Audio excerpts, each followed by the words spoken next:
Hi,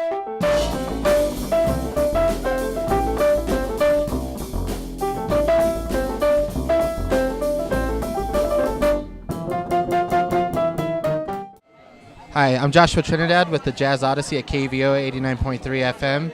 Here in Denver, we're hanging out at Dazzle Jazz Restaurant and Lounge, and I'm with the Bad Plus right now, and we're hanging out, and you guys just released a new album, and it's called Never Stop. So where did the name come from? I know you guys have been together for 10 years. Does that mean you guys are never going to stop? Is that where it came from? I'm just guessing. We're never going to stop. So this is your first album where it's 100% originals, right? So have you guys thought of this before, or was this just the perfect timing? You know, we've always been predominantly an original music band, and certainly we're aware of our reputation for doing covers, but you know, it felt like a good way to celebrate 10 years of the band by really just putting it out there, our original music and what we do. Nice. So when do you guys find time to practice when you guys are touring constantly? Is there time for practice, or is the gigs the practices? I don't know. Yeah, we don't rehearse a whole lot, but when we need to, we find time at sound checks and even occasionally schedule a rehearsal. How about individually? When do you find time to actually sit down and work things out on your own stuff? Depends. I like to practice a little bit. Yeah. I hate to practice, so I hate to practice. Okay.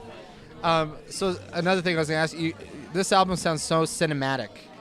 Have you guys do you guys draw a lot from movies or stuff outside of music?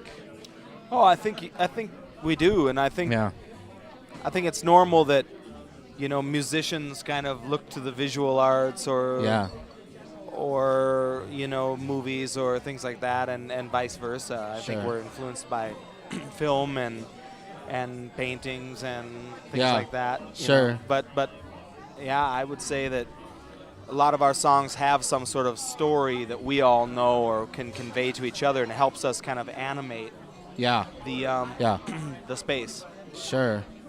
So has anybody approached you guys to say, hey, you know, we want to put a movie together, we'd like to use your music? Does that happen often? Or? We've been used in a couple of documentaries, but we're still waiting for Wes Anderson to call. Hey, Wes, if you're out there, you're watching this. There was one crazy guy in San Francisco who said that he produced Forrest Gump, and he was having a big conversation with me and Dave after the gig and talking about how he wanted to use us in his next movie with Will Smith. Denzel Washington, sorry. It was like and it was all like, so we're like, well, we'll put you on the list for tomorrow night. Come on out. And we never saw him again. Oh, you got taken on that one. You know, he was probably legitimate, though. You think so?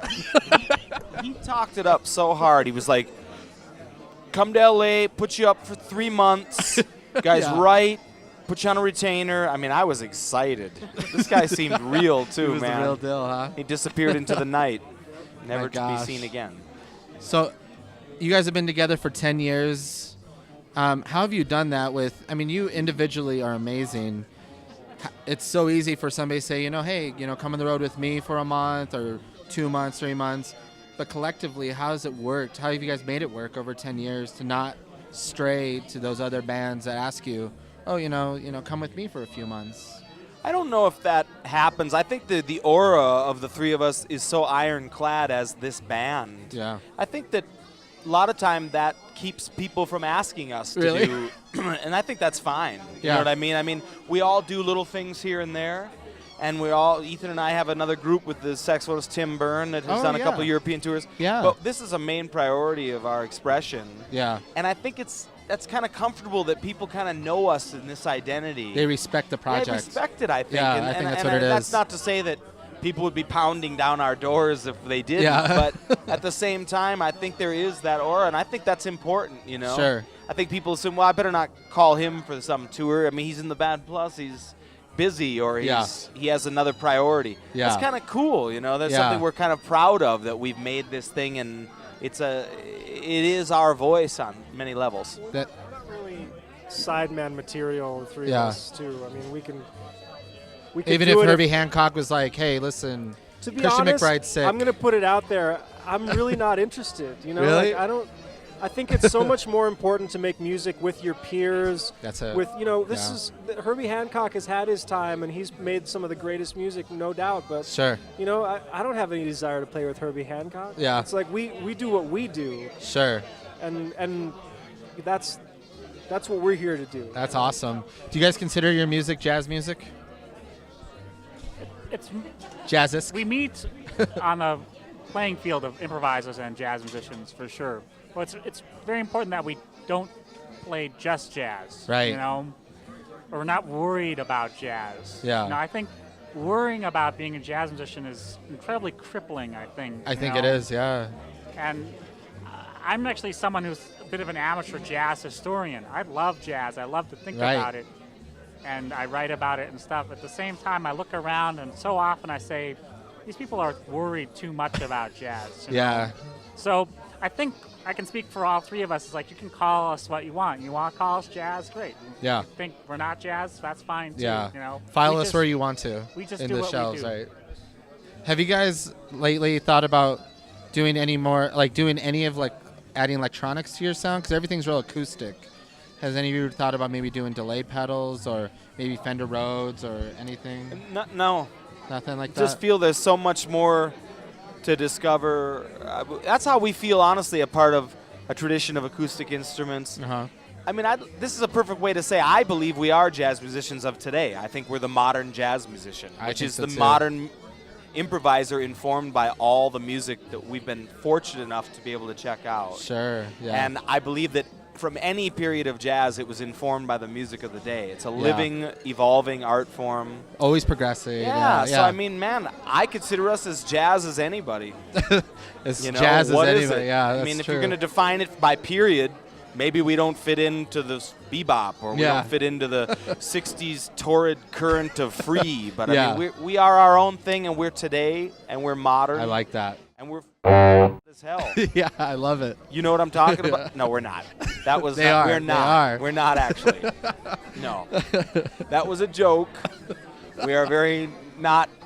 We're gonna get there. By the time we're 70, I'm gonna tell you right now. Look out. I'm gonna talk about some guys that know stuff. We're fine where we're at, but we're gonna get better. Yeah.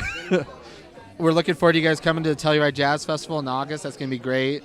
It's beautiful up there. I think you guys are gonna enjoy it. My last question to you guys before you guys hit the stage for the second set is, if you had to add somebody to your band, dead or alive, horn player, doesn't matter, singer, who would you add?